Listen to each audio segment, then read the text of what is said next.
Hello, I'm Dr. Joseph Rizk from Whitehill Clinic. Fat transfer or fat grafting is becoming a very popular procedure, and a patient can have fat grafting to the face, to the breasts or to the buttock.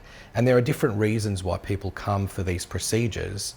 Generally, for fat grafting to the buttock, it's always been a better solution, and people find it uncomfortable to have an implant in that area, and sometimes they want a modest result when an implant will give you a very obvious result. Implants also have complications, whereas fat grafting, you take an area of stubborn fat and transfer it to an area where you want more volume. So for the buttock, it's always been a gold standard and the choice. Regarding breast fat grafting, a lot of people now are choosing to have this because they want a more organic solution. It doesn't appeal to them to change the implants every 10 years, and they're not happy with the small risks that they will need surgery in the future, more sooner than the 10 years.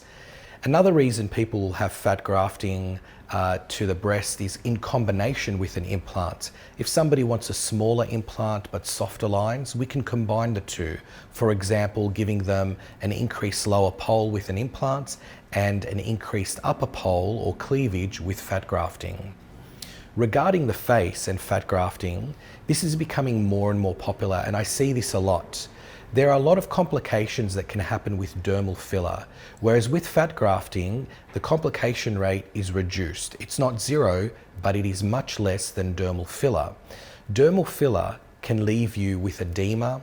The filler might migrate to other areas, and you've tried to solve a problem and you've caused another problem that really hasn't showed itself for a year or two.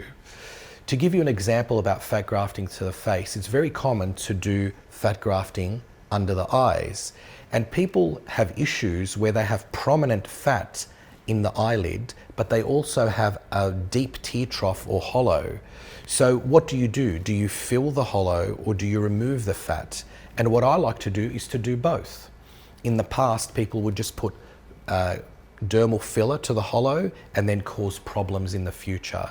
What I do now, through an incision behind the eyelid, I remove the excess fat and allow that skin to shrink in that area, and then I move that fat or other fat that I've removed from somewhere else into the tear trough to give a smoother line.